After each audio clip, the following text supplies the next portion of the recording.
Hello, welcome to Friday's Granada Reports. We're live across the northwest. Yeah, good evening. Thanks for joining us. Here's what's coming up on tonight's programme. With live facial recognition cameras coming into force in our region next week, police say law-abiding citizens have got nothing to fear. I'd say to the members of the public who have nothing to worry about, you have absolutely nothing to worry about. We'll be hearing from Big Brother Watch, who say it's a surveillance step too far. Also on the programme, the brother of the Manchester Arena bomber denies trying to kill prison officers by attacking them with boiling oil.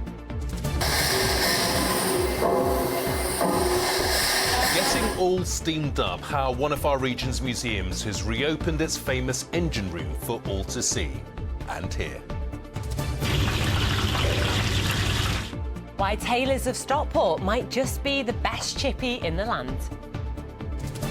And weather changes on the way. The return of low pressure this weekend means we're going from every day the same to no 2 days are the same. I'll have your weekend forecast.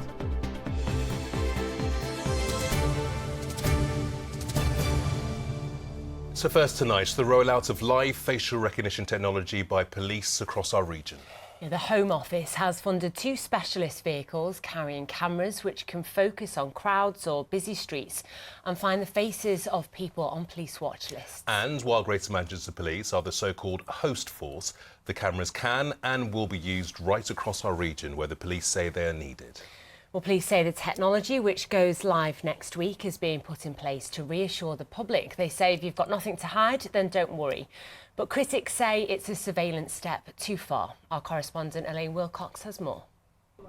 These are the latest cameras going live in the hunt for the Northwest's most wanted. Using biometric measurements, live facial recognition works like a digital scanner, similar to using your face to unlock a smartphone, but on a much larger scale. Greater Manchester will be the hub for vehicles in the Northwest.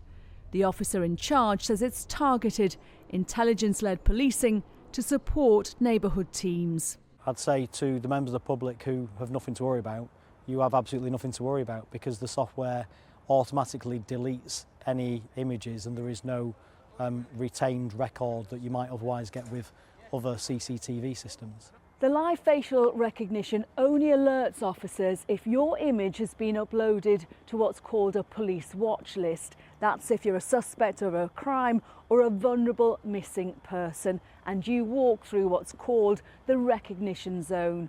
Quite easy in this scenario, and this is what happens when I'm in a crowd. So you're going to use it in crowded areas, football matches, festivals. You've seen on our example, I've been spotted. What happens then?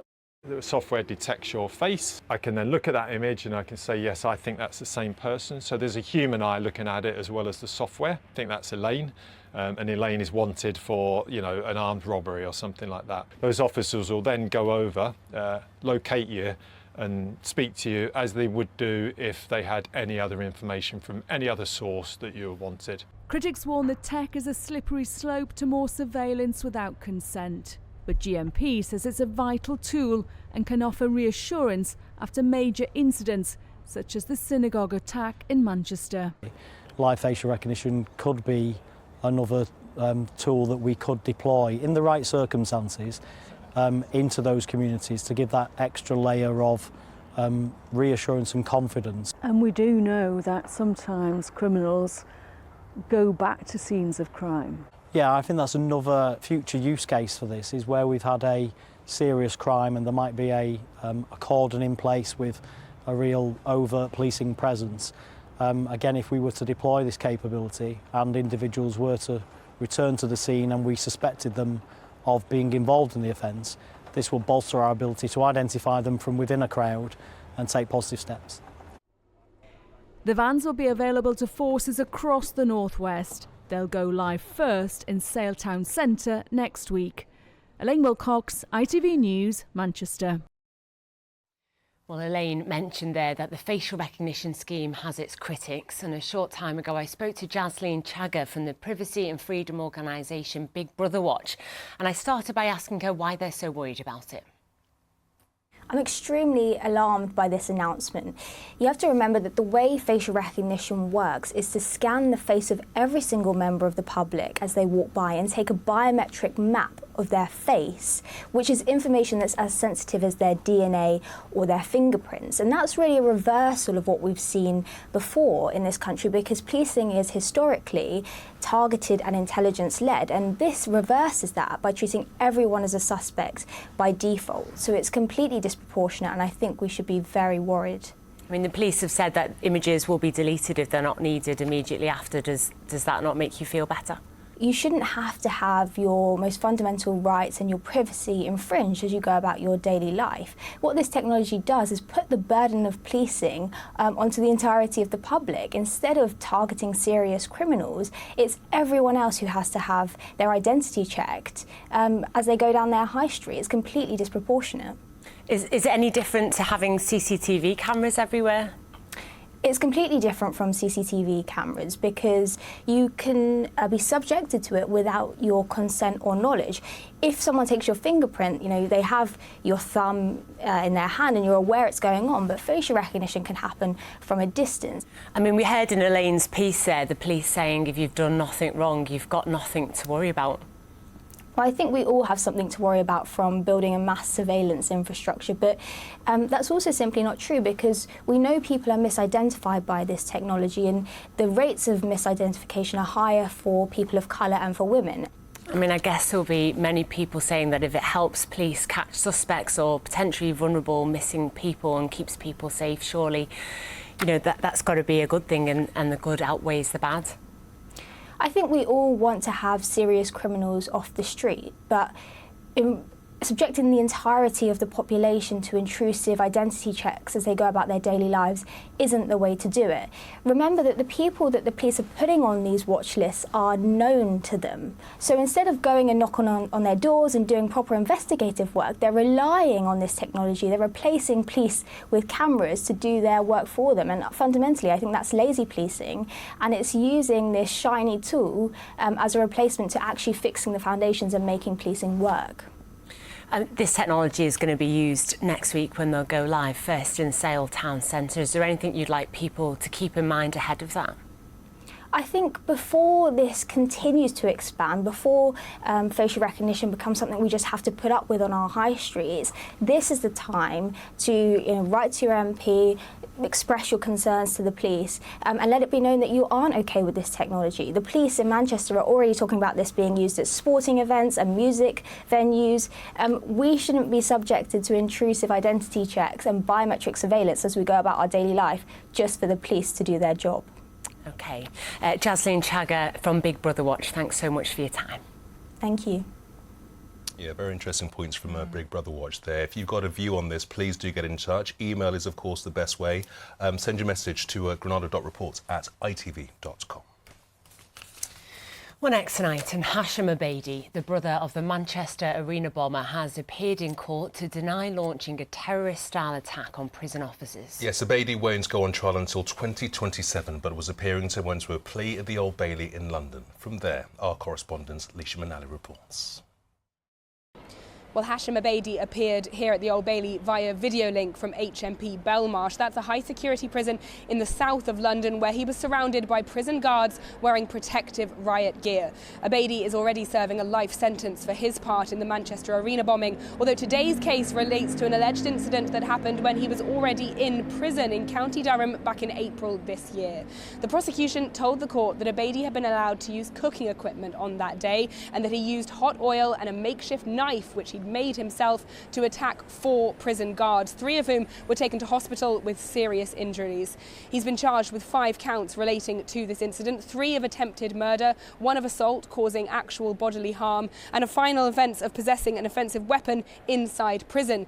Today he entered a not guilty plea to each of these in turn, though the prosecution also told the court that this case had a terrorist connection, that Abedi had shouted out Allah Akbar twice during the alleged attack, and that he had no known personal grievance against any of the prison guards. The prosecution also claimed the defendant held an extremist mindset, not least his connection to the Manchester Arena bombing. Now, as I said, Abedi has entered not guilty pleas to all these charges, though he didn't appoint a lawyer to defend him in court today and says he plans to represent himself as the case continues. When asked by the judge again if he did not want representation, Abedi replied, "Yeah, basically I don't want to attend anyway, that's what it is." Well, the judge has ordered him to attend all future hearings, the next of which will be at the end of January. By that time, he'll have had to set out his defence in writing, though the trial proper commences in 2027. Lisha Manali reporting from the Old Bailey there. Now, fans supporting food banks, the joint initiative between Everton and Liverpool supporters, has been given charitable status. The Blue Union and Spirit of Shankly run collections outside the club's matches. This weekend marks the organisation's 10th anniversary. They'll be collecting tomorrow ahead of Everton's game at Manchester City and on Sunday at Anfield, where Liverpool will host Manchester United. Probably in the unusual position that our mission statement when we first started was close those down. We didn't believe that there should be a need for food banks. We didn't believe that people should be going hungry. I never envisaged that in 10 years' time that we'd still be doing what we want to do. So our ultimate goal and our aim is please close us down. We don't want to do what we're currently doing. Oh, well done to them. Now, if you love the sound of an engine purring in perfect harmony, if you'll pardon the pun, stay tuned. Yeah, we've got a bit of a treat for you, and it's this. The Power Hall at Manchester's Museum of Science and Industry has reopened after being closed for a refurbishment for 6 years. Yeah, if you've ever been, and if you haven't, I really recommend you go. It's basically a room full of engines from the 19th and early 20th centuries. When they're all going at once, it can be pretty loud. Yeah, it really can. Our correspondent Rob Smith went to take a look. We can actually see it moving backwards and forwards. The engine that inspired Thomas the Tank is back to life after a 6-year shutdown. The Power Hall at Manchester's Museum of Science and Industry has had a multi-million-pound refurb. The technology and structures that began humanity's climate-changing love affair with carbon fuels, now carbon neutral, with greener power, heat from a renewable source, and a host of energy-saving measures. We've renovated the building, so this beautiful, huge 1855 shipping shed is looking fantastic again. We've also decarbonised how the gallery runs, so we have an electric boiler to power our steam engines. So we're using 21st century technology to power our historic collection. A painstaking renovation was interrupted by the pandemic. Machines never designed to be still for long, mothballed under protective covers and coatings. Restarting them was quite the effort. That period of downtime introduces all sorts of risks, especially with a roof off.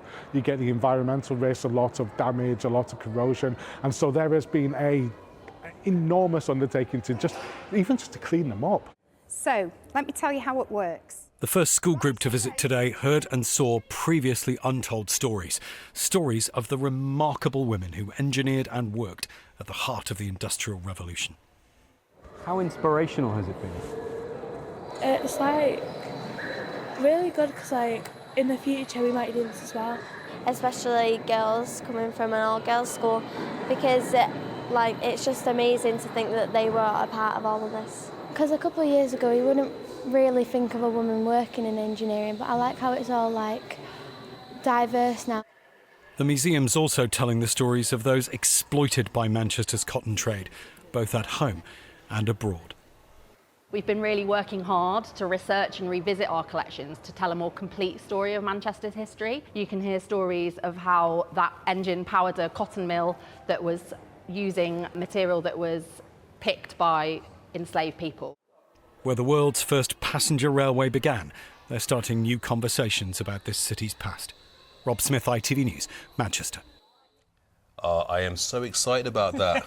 I took my boys on the East Lancashire Railway a few months back and they were in their element. I didn't know who loved it more, them or me, so that's going to be amazing. Definitely you. Very excited. Well, it's time now for a look at what's to come on the ITV Evening News next. Here's Lucrezia. Coming up on tonight's ITV Evening News, anger over the decision to stop supporters of Maccabi Tel Aviv from attending an Aston Villa match. We have the latest on the controversial Israeli fan ban. The advert that helped con vulnerable timeshare owners out of millions of pounds. Today, one of the masterminds behind the scam is sentenced. And charging into the face of danger when others wouldn't. The police officers who dealt with the Hainault attack are honoured for their outstanding bravery at this year's Pride of Britain Awards. Join me for those stories and more at 6:30. Yeah, not long to go to those awards next week. Now, the nights may be drawing in, but next week is Diwali, the festival of lights celebrated by Hindus and Sikhs around the world, and will no doubt be sure to brighten up people's lives right here in the region. This year it's accompanied by the soundtrack of a series of events celebrating the best of Indian arts and culture. Well, let's join our Merseyside correspondent Andy Bonner now, who's at Liverpool Philharmonic Hall, where the event is due to get underway this evening. Andy. Yeah, welcome to the music room here at the Phil, where actually in the next few minutes the doors are due to open for the Indica Festival. Alok is with me now. Alok, tell me what the festival's all about. Sure, Indica Festival is one of Indian arts and culture, so we've got amazing music, dance, family experiences, we've got all kinds of performances that anyone can come along and enjoy for the next 2 weeks. Okay, it is Diwali, as we've just heard, next week. Is that coincidence? Have you planned it on purpose? Are you doing much with it? Definitely. I mean, everyone wants to celebrate Diwali in different ways, and for us at Milap, the idea was to bring some incredible performances, so chances for people to come enjoy Indian music and dance, food, to have storytelling, different experiences for children as well. So it is all built around Diwali, so that if you want to celebrate it with us, then you've got something to do for us. Brilliant. Thank you very much indeed. We were lucky enough to hear some of the rehearsals earlier on for the opening night of this festival, and it actually sounds and looks fantastic. Debasmita, you're with us this evening and you're performing tonight. What does it mean to you to be here? It means a lot to me. To be very honest, this festival has been a huge success for many, many years. Even from India, I remember many years back when I was performing and playing there, so many people would talk about Mila Fest. So for me, performing at the Indica Festival this year is really something, and that too along with such amazing flutist sitting next to me. And definitely I'm very much associated with Milaf for last 3-4 years, and this has been a great journey. I'm looking forward to the concert tonight. Excellent. Well, it's looking and sounding fantastic. Thank you very much indeed. Jayan, this is your performance here this evening as well. And am I right in thinking that actually this is one of the first times that you've performed together? Yeah, this is the first time we're performing live in front of an audience. So this is the first time we're coming together for a live concert, yes. And it sounds fantastic, as I keep saying. I must mention very quickly, not that I want to always bring everything in Liverpool back to the Beatles, but you are a Beatles fan, influenced by them? Absolutely. You know, I was 4 when I was first introduced to Beatles by my dad. And the first time I was here for Milap Fest in Liverpool in 2015, a friend of mine took me to the Beatles statue right by the Albert's Dock. So every time I come to Liverpool, obviously for Milap, I make it a point to go there. So I have documented myself 7 times in the past 10 years. And there's always time for more, isn't there? Listen, Thank you very much indeed. Good luck with the festival. I hope it all goes well. It is on until the end of October. Always the Beatles link. Andy, many thanks indeed. Right, on to sport now, and the return of a major rivalry which hasn't been kind to Manchester United in recent years, Chris. That's right, especially not to United managers either. With the spotlight still firmly on Ruben Amorim, a trip to Anfield is probably the last thing he needs right now. It's nearly 10 years since Manchester United last won at Liverpool, and this rivalry has proved the beginning of the end for a few United bosses, as David Chisnall reports. Since Jose Mourinho's sacking following a 3-1 defeat at Anfield in 2018, Manchester United's fixtures with Liverpool has seen them suffer some heavy defeats, and has often been followed by more managerial departures soon after. While the club's co-owner Sir Jim Ratcliffe publicly backed Ruben Amorim during the international break, the United head coach knows things can change quickly in football. He tells me all the time, sometimes with a message after games. But I know, and Jim knows that football is not like that. So the most important thing is the next game. You cannot control, even with owners, you cannot control the next day in football. So I know that, but it's really good to hear that. I don't want to see it as a make or break for Amorim, to be fair. I'm quite fond of the guy. I think he's a good coach. I think we put far too much pressure on him. We'll get back to the good old days. I think he'll get away with a draw, but I think a big heavy defeat, it could add extra pressure to his role. He could really come under the microscope. I think that could be the start to the end then, if you do suffer a heavy defeat. I think so, yes. We always want to beat the Scousers, don't we? So, yeah, big game. So, I'd happily see us, if we do win it, can we kick on from that? Well, neither club needs extra motivation to beat each other, but Liverpool can find it in the desire to end the slump of 3 straight defeats since they last won, which came in the League Cup last month. If you lose 3 times in a row, we have to do better. But I think these players that have experienced so many things don't wake up at night thinking, wow, we've lost 3 times. We need to be aware of that. We are aware of that, and we have to react to that. Maybe after losing 3 times, you're hoping for that sparkle or this 1 or 2% more. Not only from us, also from our fans.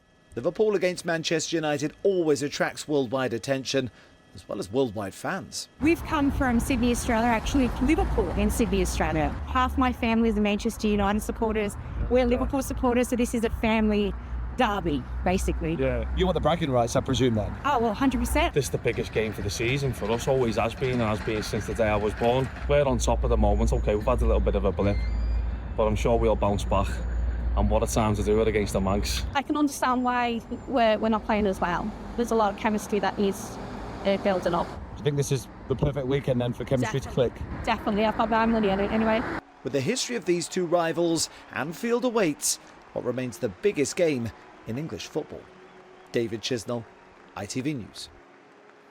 Well, staying with football, and Pep Guardiola says he'll consider taking a break from management, but not until 2035. His joke comes after the suggestion from one of his former assistants, with Pep currently the longest-serving manager in the Premier League. Tomorrow, Manchester City face Everton, who've retained goalkeeper Jordan Pickford for another 4 years, despite the cheeky midweek debate over whether he should have joined a so-called bigger club. I always laugh about it, and I say there's always some mad moments with Jordan, but I've got to say there's always some brilliant moments as well, because how good his goalkeeping's been. I think the point is Jordan's the best goalkeeper in England, or somebody else would be playing instead of him. I think his clean sheet numbers over the years have been fantastic. Hopefully the good times are still to come for Jordan as well. We are doing much better than happened, especially last season. And in every game we are a little bit better and better. And this is have the margin that we can do better in many aspects, and that give me the energy. That is not the job done. It's completely unfinished business, and that's why I'm here. Well, now to last night's action and some late drama for Bolton Wanderers. They hadn't won on the road for 6 months and were set to continue that record, losing 1-0 to Huddersfield in injury time. But 2 goals in 3 minutes turned the game on its head and moved Bolton above Huddersfield and into 7th position in League One. It was a big night for Manchester United's women too. They made it 2 wins from 2 games in the Champions League with a 1-0 victory away to Atletico Madrid. Both teams finished the game with 10 players. This challenge brought United's Dominique Janssen a straight red card. Now to rugby union, and it's 3rd versus 4th in the Prem this weekend as Saracens host Sale. The Sharks were boosted this week by England fly half George Ford's decision to stay at the club. He says after 4 playoff campaigns in 5 years, Sale are ready to challenge for honours again. No one ever remembers you for being in semi-finals or even, losing finalists. So I'm going to be more determined than ever to try and influence the team to obviously try and take that next step. I feel like we're going to do great things in the future, but I genuinely feel for us all we need to focus on is the next game. Just sort of stay in the present, the here and now. The best teams and the teams that go on and win it have that mindset mentality. And some breaking rugby league news to end with. In the last few minutes, St Helens have appointed Paul Rowley as their new head coach. Rowley's last job was in charge of Salford Red Devils, where he spent the last 4 seasons. He takes charge of Saints immediately on a 3-year deal. Fingers crossed he can work his magic there. Thanks, Chris. Now, it's reached that time of the night where all our attention turns to what we're having for our tea. So what's on the menu for you? Do you know what I really fancy? In Wigan, they love these things. It's called a slappy, which is a pie on a buttered barm cake, or a bread cake, as some people would call it. Love that. Slappy. I don't want a slappy. That sounds delicious. Now, Friday is very much part and parcel of a time when you get your fish and chips, and hopefully many of you are tucking into yours while watching Granada Reports right now. Yeah, and we're very jealous because we've got at least another hour and a half before we're tucking into ours. Yeah. Taylor's Fish and Chip shop in Woodley near Stockport has been shortlisted for the best chippy in Britain, and Paul Crowe, no doubt, loaded with some awful puns, has been to meet staff and customers.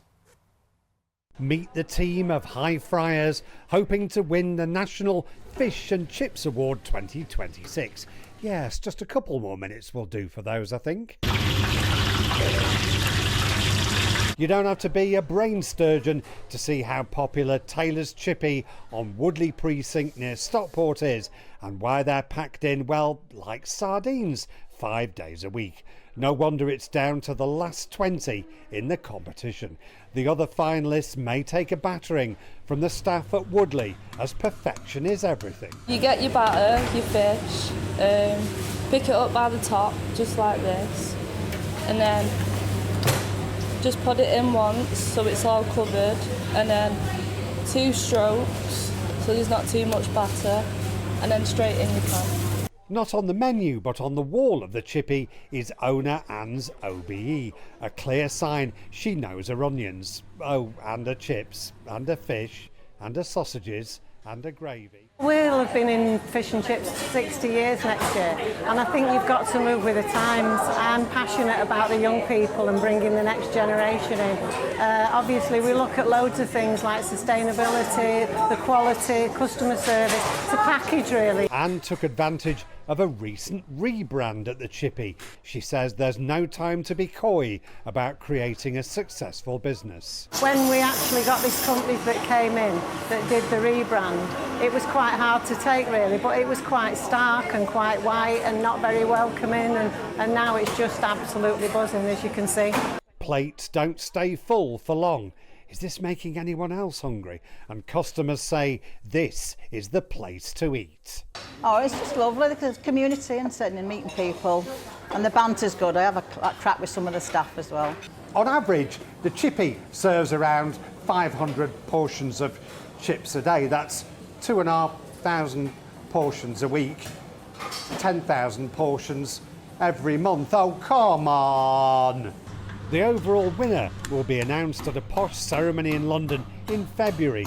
Only then will our Woodley wonders know if they've become the codfather of chippies. Paul Crowe, ITV News. And typical Crony, he never brought us anywhere's ours. Typical, isn't it? Mum, wet wipes, toilet or bin? Bin. Why? United Utilities sponsors ITV Granada weather. Hello, it's been a while, but we are about to bring some variety back to our weather. Several days in a row now of dry but cloudy weather. Another one of those today.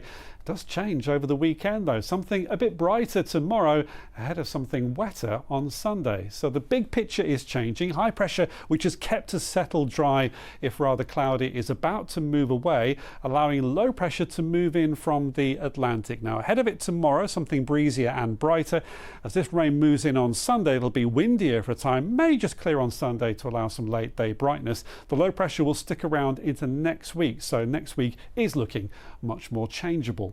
For now though, the high pressure is hanging on. Plenty of cloud out there as will be through the night and into the morning. A few spots made it down into single figures, though most places will not. So tomorrow we'll get off to a mild cloudy start. Your sunrise tomorrow is at around 7:45 and your sunset just after 6 in the evening.